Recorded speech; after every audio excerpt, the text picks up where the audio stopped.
तो morning class NCERT 9th class Newton's law of motion. Okay बेटा, last class में हम लोगों ने डिस्कस किया था न्यूटन्स के लॉ। न्यूटन्स के कितने लॉ थे बेटा? 3 लॉ थे आपके। फर्स्ट लॉ ऑफ मोशन जिसको हमने नेम दिया था क्या? Law of inertia. Clear. Second था आपका second law of Newton. Third था आपका एक्शन एंड रिएक्शन या third law of Newton. Clear. यही तीनों रूल्स को हमें डिस्कस करना है, तो हमने फर्स्ट रूल को कंप्लीट कर लिया था। आज बेटा हम देखेंगे second law of Newton. Clear. Means Newton का मोशन का second means second law. Okay, Newton second law of motion. बेटा पहला जो आपका रूल देखा मींस पहला जो उसका लॉ था न्यूटन का, वो क्या था कि अगर कोई बॉडी आपकी मोशन में है तो वो मोशन में ही रहेगी, या अगर वो रेस्ट में है तो वो रेस्ट में ही रहना चाहेगी। कब तक? जब तक कि हम उसको कोई एक्सटर्नल फोर्स अप्लाई ना करें। ठीक है। मींस आप खुद इमेजिनेशन करिए ना इस बात को कि अगर आपका कोई ऑब्जेक्ट रखा हुआ है तो वो तब तक वहीं रखा रहेगा जब तक आप उसको उठा के कहीं दूसरी जगह पे ना रखें। ठीक, जब तक आप उस पर उठाएंगे नहीं, मींस फोर्स अप्लाई नहीं करेंगे, तो आपका ऑब्जेक्ट जहां रखा है वहीं रखा रहेगा ऑलवेज। मींस 1 साल 2 साल 10 साल 20 साल 50 साल 100 साल, जब तक आप उसको कोई एक्सटर्नल फोर्स अप्लाई ना करें, मींस आप बाहर से भी उसको टच ना करें, तो जहां बॉडी रखी है वहीं ऑब्जेक्ट आपका रखा रहेगा। क्लियर। और यही बात वो कह रहा था न्यूटन के फर्स्ट लॉ में कि अगर कोई बॉडी मींस यूनिफॉर्म स्पीड से मूव कर रही है किसमें? स्ट्रेट लाइन में, तो वो मूव करती रहेगी कब तक? जब तक कि हम उसको कोई एक्सटर्नल फोर्स अप्लाई करके उसे रोके ना। मींस एग्जांपल्स आप देखिए ना इसे, जैसे आपकी कोई कार है वो चल रही है, ठीक है, तो कार में क्या जब उसे हमें रुकना पड़ता है तो क्या करते हैं बेटा? ब्रेक अप्लाई करते हैं। ब्रेक भी तो आपका क्या एक टाइप का फोर्स है, नहीं है? ब्रेक के थ्रू हम गाड़ी को रोक लेते हैं। अगर हम ब्रेक अप्लाई ना करें तो गाड़ी को रोकना मींस इजी नहीं होता। क्लियर। तो न्यूटन का फर्स्ट लॉ क्या था बेटा? उसको हमने राइट कर लिया था कल आपका। उसके स्टेटमेंट आपका यही है, कोई बॉडी रेस्ट में तो वो रेस्ट में रहेगी और मोशन में तो मोशन में रहेगी। कब तक? जब तक उसको कोई हम एक्सटर्नल फोर्स अप्लाई ना करें। क्लियर। अब बेटा बात करेंगे न्यूटन सेकंड लॉ। तो सेकंड लॉ है बेटा आपकी जो फोर्स का जो फार्मूला आता है F बराबर ma, वो सेकंड लॉ से ही निकल के आता है। क्लियर।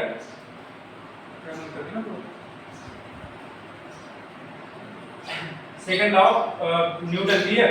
इसके अकॉर्डिंग बेटा आपका क्या होता है? जो आपका rate of change of means इसकी जो डेफिनेशन है आपकी, उसका मींस इसका आपका ये लॉ है कि rate of change of linear momentum is directly proportional to force.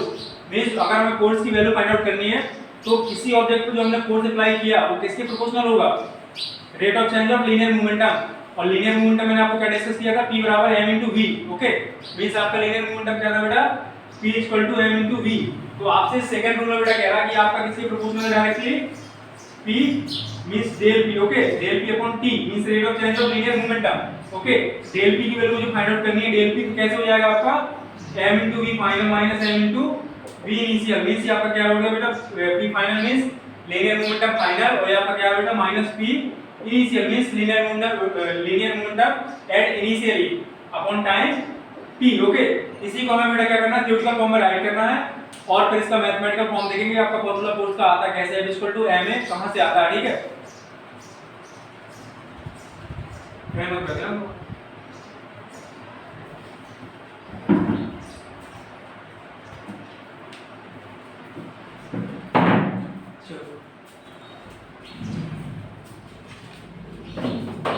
तो बेटा देखिए इसे, तो कैसे करेंगे हम इसको? सेकंड लॉ ऑफ मोशन आपका इसका जो स्टेटमेंट है बेटा क्या है आपका? According on the basis of this law, according to this law,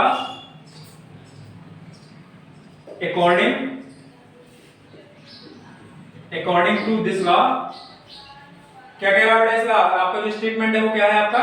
rate of change of means rate of change of linear momentum is directly proportional to the force applied on the body. Clear. Means body पे जो आप force apply कर रहे हैं उसकी value कैसे find out करेंगे? वो किसके प्रोपोर्शनल होता है बेटा? Rate of change of linear momentum. Okay, means initially आपका ऑब्जेक्ट क्या है? मींस कुछ वेलोसिटी 5 मीटर पर सेकंड है। ठीक, हमने उसको फोर्स अप्लाई कर दिया, फोर्स अप्लाई करके क्या किया? उसको पुश किया। ठीक है, हमने उसको धक्का दिया तो क्या होगा? उसकी वेलोसिटी इंक्रीज होगी ना, तो लास्ट में हो गया लेट कर लीजिए 8 मीटर पर second. Clear.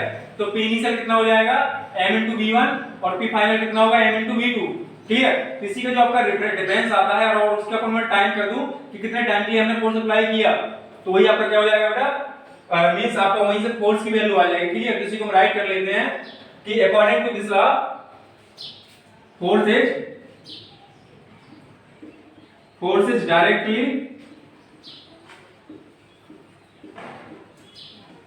proportional force is directly proportional to the rate of change of linear momentum। Clear? Means क्या कह रहा बेटा आपका कि जो आपका फोर्स है वो किसके प्रोपोर्शनल लगा रहा है, rate of change of linear momentum. Clear? इसको बेटा देखते हैं हम लोग कि आपका फोर्स क्या हो जाएगा, force is directly proportional rate of change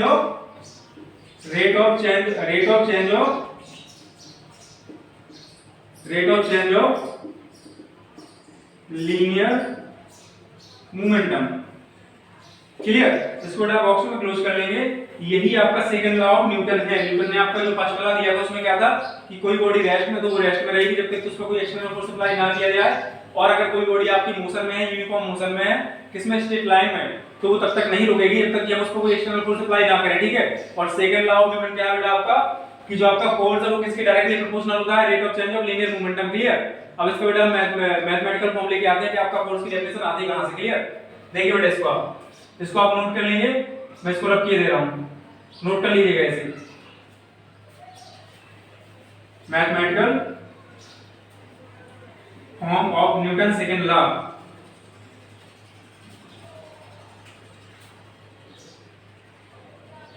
mathematically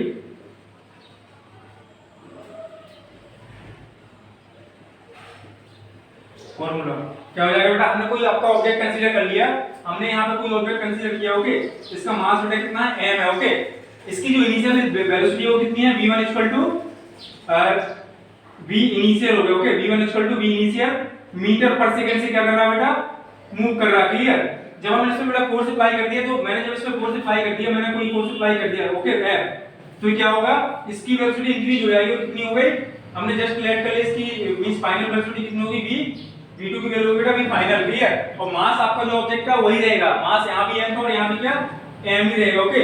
तो देखिए अगर मैं p इनिशियल फाइंड आउट करें उसको, तो p इनिशियल बेटा क्या हो जाएगा, p initial means initial momentum कितना हो जाएगा, linear momentum initial, p initial कितना हो जाएगा बेटा, m v इनिशियल। क्लियर? और p फाइनल कितना हो जाएगा बेटा, इस यहां से, ठीक है, m v2, ओके। और देखिए आपकी वेलोसिटी v1 से vf होने में टाइम कितना लगा, हमने जस्ट लेट किया कि हमने जो फोर्स अप्लाई किया वो t सेकंड्स के लिए अप्लाई कर दिया, ओके, t टाइम के लिए फोर्स को अप्लाई किया, तो टाइम भी हमें कंसीडर करना पड़ेगा, ओके। तो बेटा टाइम यहां से यहां तक मींस जो हमने फोर्स अप्लाई किया वो टाइम कितना है आपका, t हो गया, ओके, मींस फोर्स अप्लाई किया बेटा t टाइम के लिए।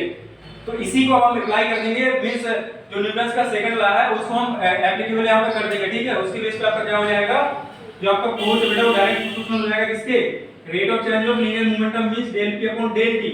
क्लियर? और मुझे del p फाइंड आउट करना है, तो आप देखिए अगर आपने फोर्स मींस ऑब्जेक्ट को पुश किया है तो क्या होगा, वेलोसिटी इसकी इंक्रीज होगी, मींस p फाइनल आपका ग्रेटर देन होगा किससे, p इनिशियल से। तो मुझे del p निकालना है, मींस दोनों का डिफरेंस निकालना है, okay. Change of linear momentum तो कैसे आएगा आपका, f proportional directly proportional means del p क्या हो जाएगा बेटा आपका, p final minus p initial upon time t। Time t क्या है आपका, जितना टाइम के लिए आपने फोर्स अप्लाई किया किस पे, ऑब्जेक्ट पर, ओके। तो बेटा यहां से आपका क्या हो जाएगा, f प्रोपोर्शनल pf की वैल्यू कितनी है बेटा, p फाइनल की वैल्यू, p फाइनल है आपका m v फाइनल, ओके, कितना है आपका m v फाइनल, यहां फाइनल कर लीजिए आप, m v final minus m v initial upon time t। आप देखिए p फाइनल की वैल्यू m v फाइनल है माइनस p इनिशियल कितना आपका m v initial, clear, upon time t। अब इसी को बेटा हम और आगे ले चलते हैं, क्या हो जाएगा आपका, m को मैंने यहां से कॉमन ले लिया, तो आपका f डायरेक्टली प्रोपोर्शनल किसका हो गया, m मैंने कॉमन ले लिया, v final minus v initial upon time t। और देखिए मैंने आपको डेफिनेशन पढ़ाई थी इसकी, एक्सीलरेशन की। एक्सीलरेशन आपका क्या होता है बेटा, rate of change of velocity, okay. तो बेटा आपके क्या है, rate of change of velocity, यही तो है आपका v final minus v initial upon t। आप देखिए मैंने एक्सीलरेशन आपको बताया था यहाँ पे, acceleration v final minus v initial upon time t, okay. ये ओवरऑल आपका कितना होता है, यही तो होता है, क्लियर। तो इसके स्थान पर रिप्लेस कर दूं मैं क्या, acceleration v final minus v initial upon time t, okay. तो f प्रोपोर्शनल हो जाएगा बेटा m a, clear. f equal to, मैंने जो प्रोपोर्शनलिटी के साइन को यहां से रिमूव करूंगा तो क्या आ जाएगा आपका, कोई कांस्टेंट आ जाएगा, क्लियर। तो यहां पे हो गया बेटा k m a, okay. a k की वैल्यू मैं पुट कर दूं 1, तो f इक्वल टू क्या हो जाएगा, m a। This is the formula of force, okay. आपको कोई ऑब्जेक्ट गिवन है, उसका आपको मास गिवन है और उसका एक्सीलरेशन गिवन है, तो आप फोर्स फाइंड आउट कर लेंगे, कैसे आएगा, F equal to ma, okay. फिर से देख लीजिए आप क्या हो रहा है, यहाँ पे आपका कोई ऑब्जेक्ट है, उसकी इनिशियल वेलोसिटी बेटा vi means initial velocity metre पर सेकंड, ओके। आपने कोई फोर्स अप्लाई कर दिया टी टाइम के लिए, तो उसकी फाइनल वेलोसिटी होगी v फाइनल। क्लियर? अब टाइम कितना है आपका t है, और आपका जो लीनियर मोमेंटम है इनिशियल कितना है mvi, means initial linear momentum. Okay, और आपने यहां पे क्या कर दिया बेटा, v फाइनल फाइंड आउट करना है, मींस फाइनल लीनियर मोमेंटम, तो क्या हो जाएगा आपका m v फाइनल। क्लियर? तो अब इसका डिफरेंस कितना है, इसमें से इसको माइनस कर देंगे, फाइनल माइनस इनिशियल, तो मैंने बेटा ये तो कर दिया आपका f direct proportional to p final minus p initial upon time t, यही तो किया मैंने। अब मींस आपकी डेफिनेशन क्या कह रही है, मींस जो आपका स्टेटमेंट है न्यूटन सेकंड लॉ का, वो यही है बेटा कि जो आपका फोर्स है वो किसके डायरेक्टली प्रोपोर्शनल है, rate of change of linear momentum. Okay, जो आपका लीनियर मोमेंटम का चेंज हो रहा और अपन टाइम, इसी के डायरेक्टली प्रोपोर्शनल क्या है आपका फोर्स है। तो बेटा मैंने यहां क्या कर दिया, आपका फोर्स को डायरेक्टली प्रोपोर्शनल कर दिया rate of change of linear momentum. Clear? Del p upon t। अब डेल p की वैल्यू कैसे आएगी, p final minus p initial upon time t। Clear? बेटा f इक्वल टू आपका p फाइनल कितना है, mb है, p फाइनल कितना है mbf। ओके, और आपका p इनिशियल कितना है mbi। Clear? Upon time t।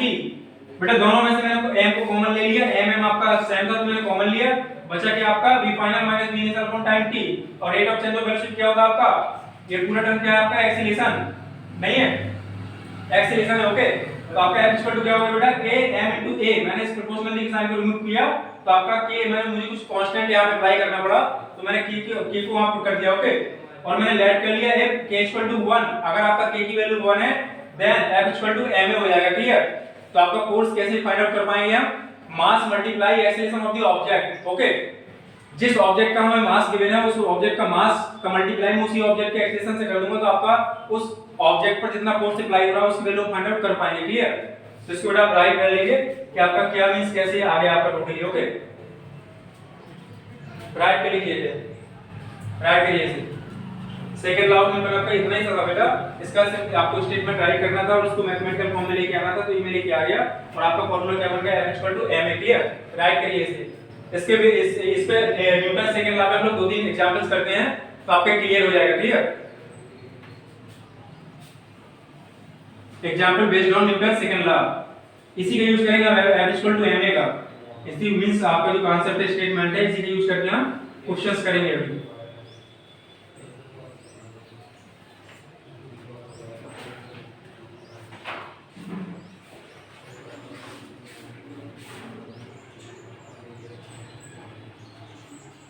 Example number first बेटा मैं कंसीडर कर रहा हूं आपका एग्जांपल, देखिए आप एग्जांपल नंबर फर्स्ट। ओके, इसमें बेटा आपको गिवन है, गिवन आपको क्या है कि a constant force act on A object, आपको कोई कांस्टेंट फोर्स अप्लाई करना है किसी ऑब्जेक्ट पर। ठीक है, मैंने लेट कर लिया, वो कितना है आपका जो फोर्स है वो कितना है, लेट कांस्टेंट फोर्स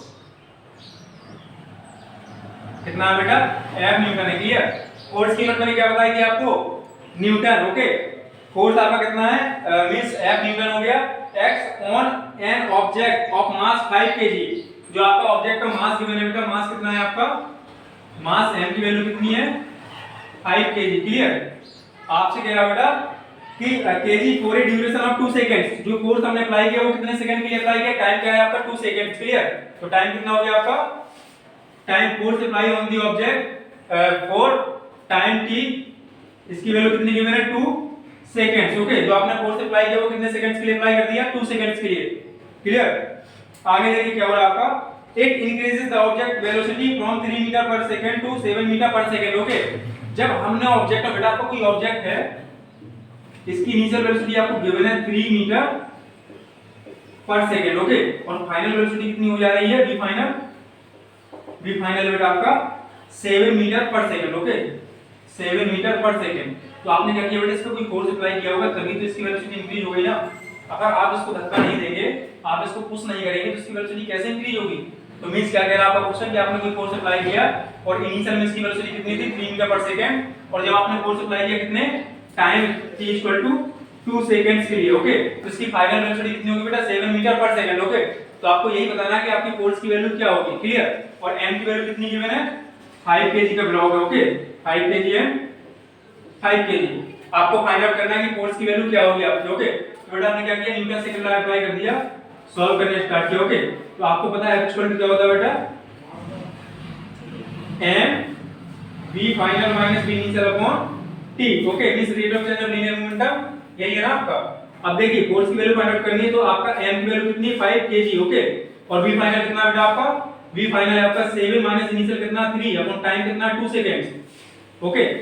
तो इसको आप कैलकुलेट करिए बेटा, आपकी वैल्यू कितनी आ जाएगी आपकी 5 मल्टीप्लाई 7 माइनस 3 कितना हो जाएगा बेटा 4, 4 divide by 2 means 5 multiply 2, f की वैल्यू कितनी आ गई बेटा आपका 10 न्यूटन। क्लियर, ये आपका बेटा आंसर हो गया इसका। Find the value of force by which the velocity of an object increases from 3 metre पर सेकंड टू 7 मीटर पर second okay.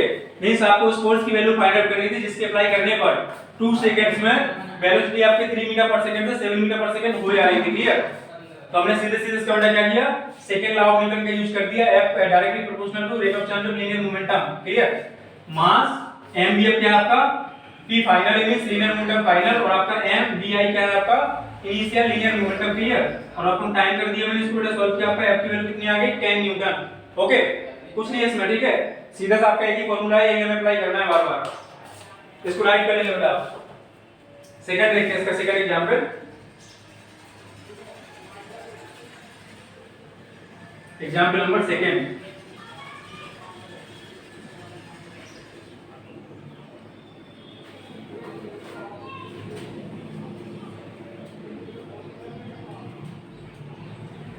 Example number second में आपका राइट है विच वुड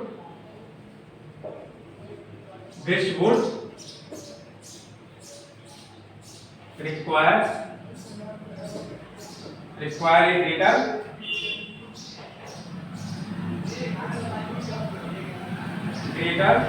फोर्स। मींस आपको कुछ गिवन है बेटा कि कौन सा आपका ज्यादा फोर्स रिक्वायर करेगा ओके। एक्सीलरेशन है 2 kg, मास है 5 मीटर पर सेकंड स्क्वायर ओके। आपको गिवन है इसमें कि 2 kg का मास है, जो आपका m1 गिवन है उसका मास कितना है आपका 2 kg, और इसी का एक्सीलरेशन क्या है बेटा a1 आपको गिवन है बेटा 5 मीटर पर सेकंड स्क्वायर ओके, 5 मीटर पर सेकंड स्क्वायर ओके। आपको दूसरा मास गिवन है बेटा m2 की वैल्यू गिवन है आपको, ये कितना था आपका 2 kg का था ओके। ये 2 kg का है, दूसरा मास कितना है आपका 4 kg का है, जो सेकंड मास है आपका वो 4 kg का, और इसका जो एक्सीलरेशन है बेटा कितना है आपका 2 मीटर पर सेकंड स्क्वायर। तो आपसे पूछा कि कौन सी बॉडी में ज्यादा फोर्स रिक्वायर करेगी, किस बॉडी को मूव कराने के लिए हमें ज्यादा फोर्स चाहिए होगा। तो अभी मैंने आपको डिस्कस किया कि आपको पता है F क्या होता है m है okay, Newton second law, according to Newton second law F बेटा क्या होता है m into a ओके। जब मैं आपकी पहली बॉडी की फोर्स फाइंड आउट करूंगा तो कैसे हो जाएगा आपका फॉर फर्स्ट बॉडी या ऑब्जेक्ट आपका F1 कितना हो जाएगा बेटा m1 into a1 okay. m1 की वैल्यू कितनी है आपकी 2 kg मल्टीप्लाई a1 की वैल्यू कितनी है 5 मीटर पर सेकंड स्क्वायर ओके। तो बेटा इसकी मीटर पर सेकंड स्क्वायर, तो आपका F1 कितना आ गया बेटा, F1 की वैल्यू कितनी होगी 5 into 2 10 न्यूटन आ गया ओके। F1 की वैल्यू कितनी आ गई, F1 इक्वल टू आपका 10 न्यूटन आ गया। क्लियर, अब यहां बात करते हैं 4 second body, F2 equal to कितना हो जाएगा बेटा m2 into a2 means m2 की वैल्यू कितनी गिवन है आपको 4 kg, एंड a2 की वैल्यू कितनी गिवन है 2 मीटर पर सेकंड स्क्वायर। ठीक है, इसको आप कैलकुलेट करिए कितना हो जाएगा 4 into 2 8 न्यूटन। क्लियर, अब देखिए जिस बॉडी का आपका मास 2 kg और एक्सीलरेशन कितना 5 मीटर पर सेकंड स्क्वायर है, उसको मूव कराने के लिए कितना फोर्स चाहिए बेटा 10 न्यूटन का। क्लियर, मींस जो उसका फोर्स है वो कितना 10 न्यूटन हमारी वैल्यू आई, और जो आपका सेकंड ऑब्जेक्ट है कितना m equal to 4 kg and acceleration कितना आपका 2 मीटर पर सेकंड स्क्वायर। क्लियर, इसके लिए फोर्स की वैल्यू कितनी फाइंड आउट कर लिया हमने 8 न्यूटन। तो दोनों में से किसको ज्यादा फोर्स चाहिए बेटा, आपकी जो पहला ऑब्जेक्ट था पहली बॉडी थी आपकी, उसके लिए ज्यादा फोर्स आ रहा है ना आपका। यहां से आप देखिए कौन सा आपको बड़ा है F1 ग्रेटर देन F2, तो क्या राइट कर दूंगा बेटा मैं, so body first would require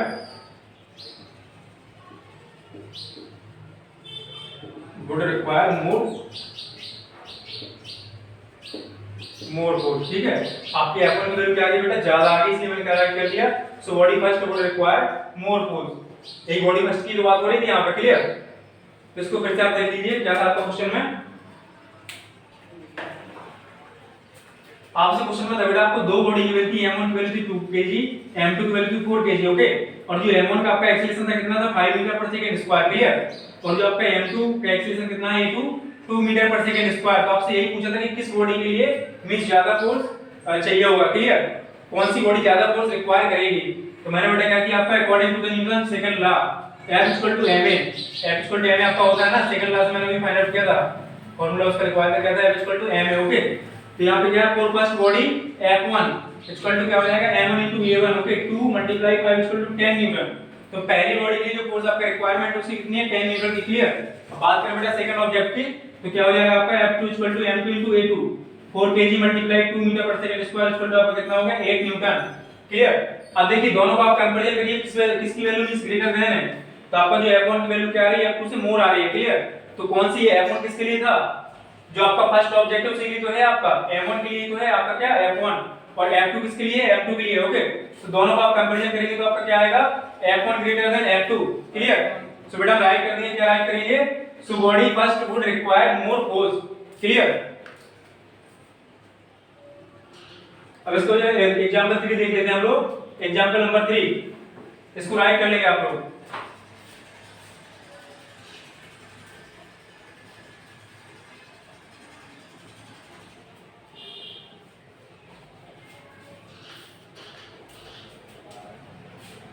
example number 3,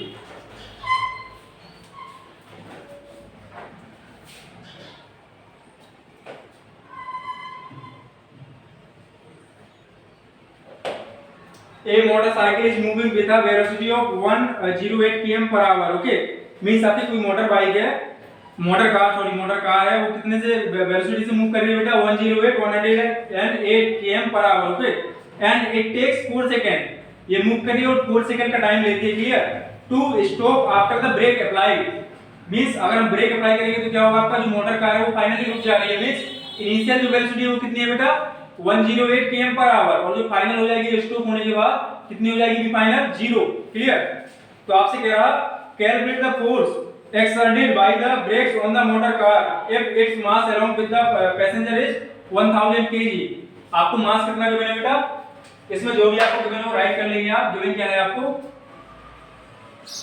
given है बेटा जो आपका मोटर कार है उसमें जो पैसेंजर बैठे और मोटर कार सब मिला के कितना वेट है इसका m1, जो मास है आपका m1 1000 kg है, ओके। और इसकी इनिशियल वेलोसिटी कितनी है बेटा v इनिशियल कितनी है आपके पास 108 km per hour, ओके। इसको बेटा आप किसमें चेंज कर लेंगे मीटर पर सेकंड में चेंज करेंगे, क्लियर। कैसे हो जाएगा आपका 108 मल्टीप्लाई 5 बाई 18, क्लियर। इसको बेटा आप सॉल्व करेंगे तो कितना आ जाएगा आपका 30 मीटर पर सेकंड, ओके। आपका v इनिशियल कितना आ गया बेटा 30 मीटर पर सेकंड, और ब्रेक अप्लाई करने के बाद आपका v फाइनल कितना हो जाएगा, गाड़ी क्या हो रही है बेटा रुक जा रही है, ओके। मींस स्टॉप हो जा रही है, तो क्या होगा आपका v फाइनल की वैल्यू हो जाएगी बेटा 0 मीटर पर सेकंड, ओके। आपको निकालना है बेटा फोर्स की वैल्यू, जो इसको फोर्स मींस अप्लाई किया है हमने ब्रेक के थ्रू, जो हमने फोर्स अप्लाई किया है उसकी वैल्यू फाइंड आउट करनी है, ओके। तो देखिए फाइंड आउट क्या करना है बेटा, find out force apply by the brakes on the motor car, ठीक। जो हमने ब्रेक के थ्रू मोटर कार पर फोर्स अप्लाई किया उसकी वैल्यू हमें फाइंड आउट करनी है, ओके। तो बेटा कैसे करेंगे, हमने अभी भी आपको डिस्कस किया न्यूटन सेकंड लॉ। तो इसके अकॉर्डिंग क्या होता है बेटा, according to Newton second law, according to Newton second law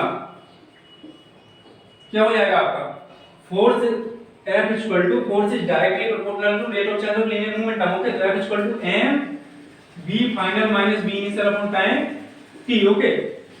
क्या हो जाएगा बेटा आपका m की वैल्यू कितनी है आपकी 1000 मल्टीप्लाई v फाइनल कितना 0 माइनस v इनिशियल कितना आ गया था बेटा आपका 30 अपॉन टाइम की वैल्यू क्या है आपके पास, कितने सेकंड के लिए अप्लाई किया था 4 सेकंड के लिए ना। टाइम आपको बेटा गिवन था, यहाँ पे टाइम की वैल्यू थी आपकी 4 सेकंड के लिए आपने ब्रेक अप्लाई किए थे, ओके। तो टाइम कितना हो जाएगा 4, इसको आप कैलकुलेट करिए बेटा कितना आ जाएगा आपका F इक्वल टू फोर्स इसको डिवाइड करिए 25 250 मल्टीप्लाई 30 वो भी माइनस का ओके माइनस का की वैल्यू कितनी आई बेटा आपकी 7500 न्यूटन वो भी किसका बेटा माइनस का ओके 7500 न्यूटन आ गया ओके। अब देखिए जो आपका माइनस साइन है बेटा वो क्या शो कर रहा है आपका फोर्स का भी नेगेटिव नहीं होता बट डायरेक्शन नेगेटिव होती है ओके। गाड़ी आपकी मूव कर रही थी फॉरवर्ड डायरेक्शन में हमने ब्रेक अप्लाई किया तो फोर्स कहां उसको रोकेगा फोर्स रोक रहा है उसको हम क्या कर रहा है उसकी वेलोसिटी को डिक्रीज कर रहा तो यहां पे आपका एक्सीलरेशन रहा तो क्या हो रहा था बेटा रिटार्डेशन हो रहा ओके क्या हो रहा आपका रिटार्डेशन हो रहा तभी तो आपकी फोर्स की वैल्यू क्या आ गई नेगेटिव आ गई ओके। तो फोर्स की डायरेक्शन में लगा जिस डायरेक्शन में गाड़ी मूव कर रही है उसके अपोजिट डायरेक्शन में फोर्स को अप्लाई किया है हमने ओके। गाड़ी जा रही थी फॉरवर्ड और हमको पुश करने में लगे थे कहां पुल करने में लगे थे बैकवर्ड क्लियर तभी तो आपकी बाइक मोटर कार रुक पाएगी ना। तो फोर्स आपका जो नेगेटिव साइन है वो क्या इंडिकेट कर रहा आपका फोर्स की वैल्यू तो आ गई बेटा 75 newton okay but negative sign indicates that force is applied on the motor car in opposite direction okay किस डायरेक्शन में हमने इसको अप्लाई किया बेटा अपोजिट डायरेक्शन ओके। तो applied on the motor car in opposite direction clear. तो finally आपका force कितना हो गया 7500 न्यूटन ओके ये आपका बेटा आंसर आ गया ओके। और जो आपका माइनस साइन था इसको इंडिकेट कर रहा मींस अगर गाड़ी की डायरेक्शन और फोर्स की डायरेक्शन सेम है तो फाइनल वेलोसिटी आपकी क्या होगी इंक्रीज होगी ओके। बट अगर जो आपकी मोटर कार है उसकी डायरेक्शन और फोर्स की डायरेक्शन मींस जस्ट अपोजिट है तो क्या होगा आपकी मोटर कार फाइनली रुक जाएगी ठीक है। और रुकेगी तो क्या हो जाएगा फाइनल वेलोसिटी आपकी 0 हो गई और मींस गाड़ी में हो क्या रहा रिटार्डेशन क्यों इनिशियल वेलोसिटी ज्यादा है और फाइनल क्या होगी 0 होगी किस टाइप का है रिटार्डेशन टाइप का ठीक है एक्सीलरेशन नहीं है यहां पे। तो इसको आप नोट कर लीजिए और नेक्स्ट क्लास में हम लोग डिस्कस करेंगे क्या न्यूटन्स थर्ड लॉ ओके। आज के लिए इतना काफी बेटा थैंक यू क्लास।